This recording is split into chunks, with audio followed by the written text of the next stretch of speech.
only thing you want is a goddamn salad. You just want something fresh. You're so sick of like wet, warm food. Ew. All right, guys. So we're back for part 2. If you guys missed part 1, I think I can do like a card thing and like put it at the top, or if not, I'll put it in the description box below. So this is Jamie. We're talking about her VSG surgery. So we're just gonna get right into it. So where we left off in the last video, I asked her the time frame of everything. So then we'll pick up from here. So prep. So did you buy anything specific before you left for surgery? Like cozy clothes for the hospital. You need to make sure you have protein. That is like the key after surgery. I know a lot of people do the Premier Protein shakes. I did a flavorless protein called Isopure. You can basically put it in anything because you are in a liquid diet, and then it's a stage diet. You're liquid, soft food. You're basically having to learn to eat all over again, and putting those, because your stomach's new. So definitely protein, I'd say, was the #1 thing to prepare with. But other than that, there wasn't like a whole lot of things to prepare with. Okay. So how was surgery day? Anxiety, excitement, like scared? Actually, my surgery day, I almost backed out the morning of. I didn't know that. Yeah, my fiance and I went to the hospital, and I was crying, and I didn't know. I was just scared because, you know, I've had surgeries in my life. I've had a few, and I think it was fear but excitement, kind of just like, it was the unknown, which, I mean, everyone's afraid of the unknown. But I remember going to the registration desk, and I was talking to this guy, and he could tell I was visibly nervous, and he asked, you know, was checking me in for surgery, and he didn't know I was a bariatric patient, but I gave him my ID, and he was able to look up my information. And I actually think I credit him because he had surgery a year prior with my surgeon, and he looked amazing, and he looked really healthy.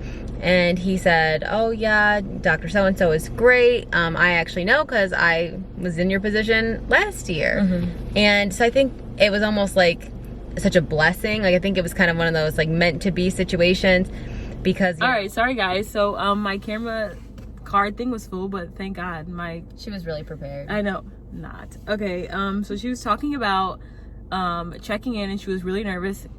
And I had met the person who was checking me in, had surgery in the past too, so it really put my mind at ease. And then they brought me back, they prepped me, and before I knew it, I was taking a nap, and I woke up and I was all drugged up cussing some lady out in recovery. Taking a nap. And then I was in the hospital room, and honestly, it was, you know, done and over with kind of before I knew it. So what was it like waking up? It was weird because I had felt like almost like creepishly full. Like, I was like, oh my, like I felt sick. Like, I felt like I was gonna vomit. I was having some pain, but it really wasn't too bad. I think, in terms of like, it's laparoscopic. It's not always laparoscopic. It depends on who you are, your size. There's a lot of different factors. But for me, they were able to do it laparoscopically, and I didn't even need a drain or anything. So it was, pretty easy, and, you know, it wasn't extremely painful or anything by any means. Like, I was up and walking fairly easily.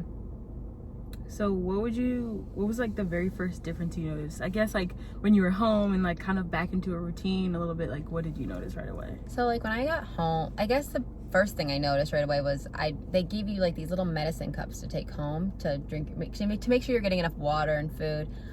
It was almost like the kind of the fear and like the weirdness of drinking such a small amount, because you are on a liquid diet at first, and being so full. So I think it was being, #1, very conscious of getting your calories in, and getting your protein in, but also it was like, wow, like this is freaky, like I'm so full, like I don't know if I'm ever gonna eat again. And then you also go through like this like almost weird grief process. Like, it's like, it feels like you lost like your coping mechanism. Like, even though you were preparing for it and you knew it was gonna happen, like it feels like you like lost like a friend, because during all that hard time, all you want to do is, you know, have your little coping mechanism to lean on, and you don't have that. So I will say, like, it is kind of an eye-opening period for about 2-3 weeks of like almost self-reflection, because you are dealing with your stuff. Like, you are, you know, you're a little cranky, and you're like that hangry feeling you don't have though, because you're not hungry. But if you eat when you're bored, if you eat when you're sad, if you eat when you're emotional, that doesn't work anymore. So you are really, it's completely life-changing in that sense, and I don't really know the best way to explain that, but yeah. Okay, so you talked a little bit about liquids. Guys, this is a struggle bus. Okay, so can you talk a little bit about the different phases? Yeah. So the first phase is all like liquid, like broths, broth, water, some juices are okay, but just because the sugar content, not really. But very after surgery, you can get this thing called dumping. You can get it actually all throughout. It's dumping syndrome from excess amounts of sugar. So you have to be very, very careful if you are drinking juice that it does not have a lot of sugar, because basically that means you're going to be like pooping your brains out. You don't want that.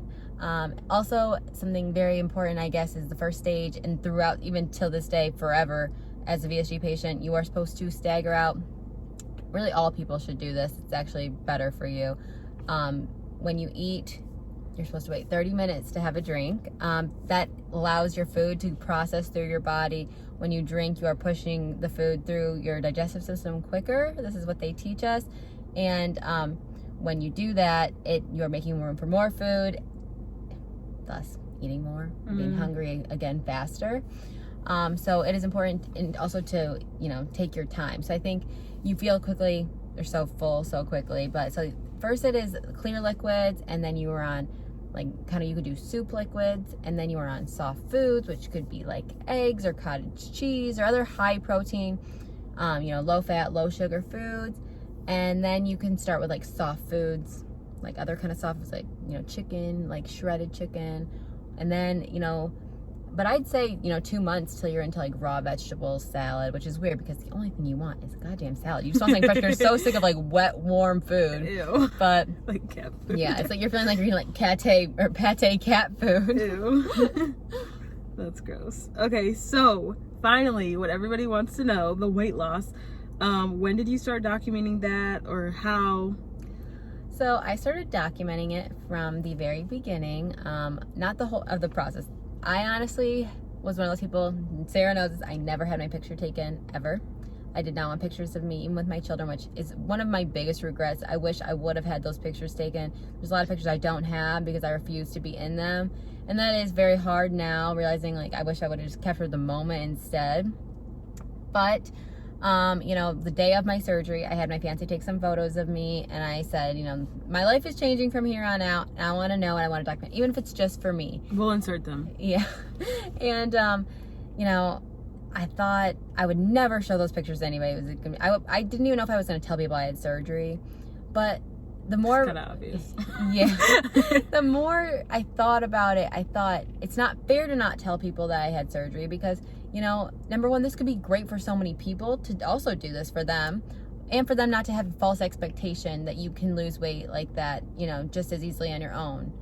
So you have to be realistic with people about, how you lose the weight and why. And that's why I, started documenting pretty much from the day of my surgery. And now I document my food, my weight loss.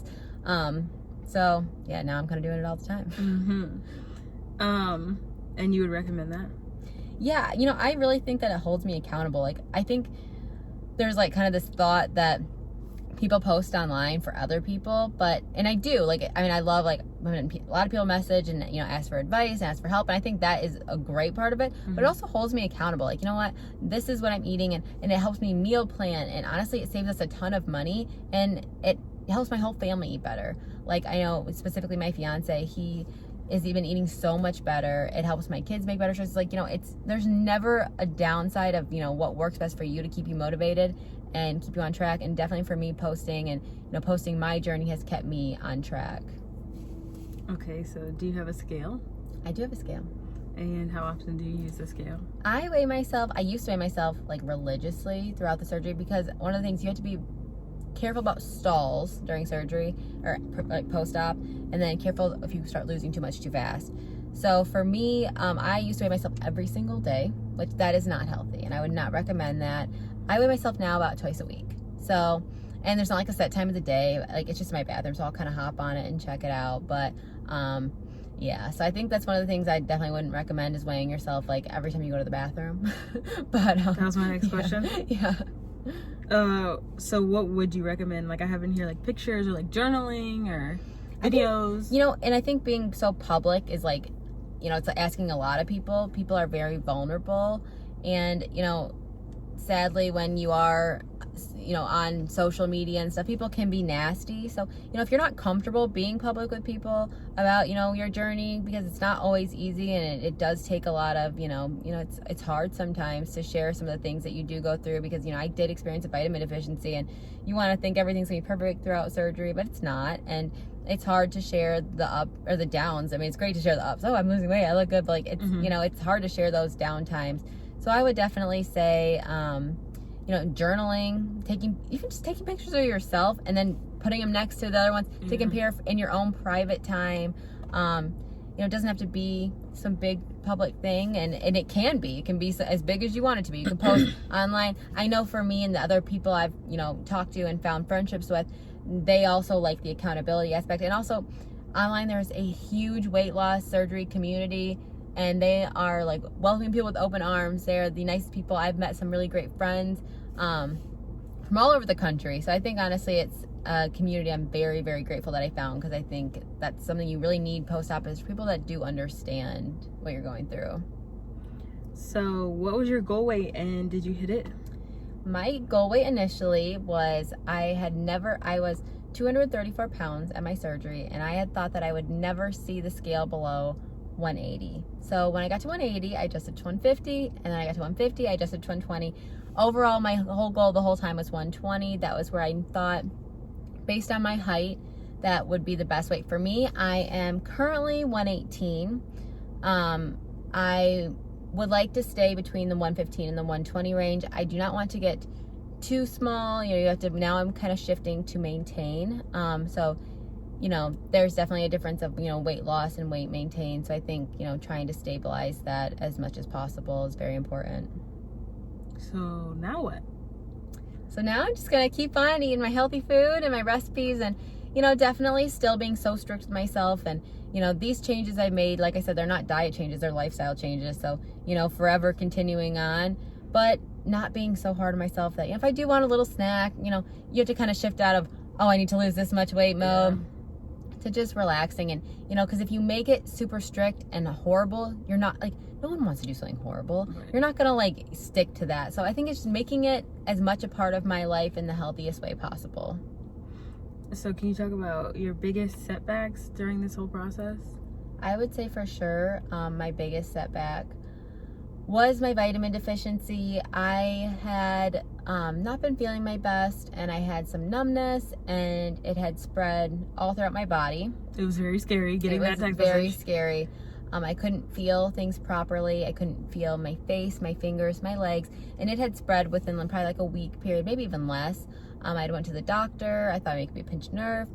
After going to the hospital, I had found out I had a thiamine deficiency, which is something that I had never heard of. It's not a super common vitamin deficiency, even in comparison to bariatric surgery. You know, you hear a lot of, you know, the like B12. This is actually vitamin B1. And I had done a lot of research. I was not getting an answer. They kept saying it was potassium, which is super dangerous to be deficient in. So I did have potassium infusions, which were extremely painful because my potassium was low, which is normal after, you know, losing so much weight. But I did get potassium infusions. But after doing research, they do not test thiamine on a bariatric panel for blood work. And they absolutely should. And it's something I think is awful that they don't. Thiamine deficiencies are common in third world countries, people who are starving. Or alcoholics. Yeah, or alcoholics. It's basically, you know, it can mess with your liver. It's very, very dangerous. It can even mess with the function of the brain. You have numbness. People, if it goes too far, can start forgetting who they are. It is a very, very serious deficiency. I had read about it, and I thought, there's no way this is what I have, but the symptoms match up. So my fiance had urged me to push them to test me for it, just to see. Lo and behold, we tested for it. I came back with low thiamine. I was given thiamine injections. I had to stay on top of getting thiamine, including taking a thiamine supplement, which I still take, but I do not need thiamine injections now. I do not need actually any vitamin injections now. I just take all oral vitamins. And yeah, so, you know, vitamin deficiencies are very scary. They are no joke. They are so you have to, you know, after bariatric surgery, vitamins are so important. And, you know, you're not eating a lot of carbs after surgery. You're trying to lose weight, and carbs are not typically always the way to do that. And thiamine is primarily found in things like oatmeal, very whole grain type things. So I was not eating that. So it wasn't because of the surgery necessarily. It was because of the fact I wasn't eating enough of thiamine in my diet, which most people eat enough thiamine in their diet, which is why you never have heard of it probably. Right. Biggest achievements? I would say hitting my weight loss goals is a big one, but I'd say more so like being able to play with my kids and not have pain, like being outside and like not wanting to go in 2 seconds because my knees are aching, not feeling like I'm out of breath from going up the stairs. I'd say those are definitely like the biggest highlights for sure of weight loss in general. Feeling better, feeling physically better and confident too, like feeling better in my relationship, like feeling I'd say just overall better. And anything that will be different for the rest of your life, like the good and the bad? I'd say taking the vitamins for the rest of my life. I wouldn't say it is bad. I'd say it's kind of more of like an annoyance. But that's something that will be a part of the rest of my life. And I do take a lot of vitamins a day.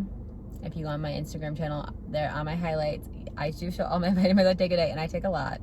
I'd say like the best things forever are, the life changes I've made, like the things I've learned about health and food and how cautious I am about things I put in my body.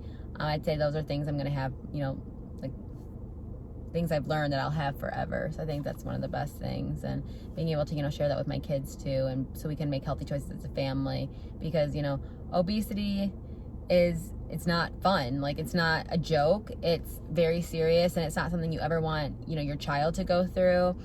Not from a look standpoint, from a physical standpoint, and, emotionally too. You don't want anyone you love and care about to physically not feel good about themselves. You don't want them not to feel confident, especially, with, heart disease and things like that. Like, right. It's, they had told me when I went for my first consult that, if I did not, get my weight under control, that there was around an 80% chance I'd die from an obesity related illness. They didn't say what age, but because, obese women are likely to have heart problems, and diabetes and things like that, I didn't want to live my life that way and worry in that way anymore. Okay, 2 more questions. Would you do it again? 100%. Okay. I'd do it again tomorrow. It was one of the best decisions I've ever made in my entire life. Okay, and last question, what would you say to the negative comments that you've gotten? I have gotten some mean comments. I never take it too personally. I'm not for everybody. Like, that's okay. Like, I don't vibe with everybody, and I don't expect everyone to vibe with me. Yeah. And that's totally okay. I think some people, when people go out of their way to say mean things or just attack people, I have to think that there's more going on in their personal life. So, I just say kind of pray for them and not look too far into it. Like, it's not really the people that follow my page and like it, awesome. If you don't, that's okay. We're all on our own journeys. I think no matter what your way is, like whether it's, being vegan and working out, or, surgery, or dieting, or Weight Watchers, there's just so many different ways. We're all trying to reach the same goal of being healthy. Right. And I think being nice to each other is 100% like the most important thing. Like, we are not here to judge each other. We're here to get healthy. And I think that is the number one important thing in like the weight loss community. People have said, mean things, and that's okay. I think best thing to do is shake it off. Yeah. Like, I know her and I were talking yesterday about how people they kind of say mean things for no reason. It doesn't affect my life. It doesn't affect her life. Yeah. I think at the end of the day, it's just the most important thing to keep on pushing and realize that way more people get, the benefits. They feel like you're doing, like they like seeing the things that you post. They like seeing what you're doing, instead of the people who don't. Right. Well, thank you, Jamie. I appreciate it. If you guys have any more questions for her, you can either leave it in the comments below. I have her Instagram. She's always willing to chat with people on there. And if anyone messages me, I always respond. I think it's super important for people to have someone to talk to if they have any questions about the process. So feel free to hit me up. Yeah, sorry about the malfunction with the camera and the phone. It's okay. Like I said, she was really prepared. I know, I was not prepared. I'm sorry. I didn't think it would be that long. Right, so I know we're literally in the car. They're in there with her. Right, with Gigi right now. Okay, so thank you guys for watching. Right, yeah, they're not by themselves. Lord, okay. Thank you for watching, and I'll see you guys in my next video. Bye, guys. Bye.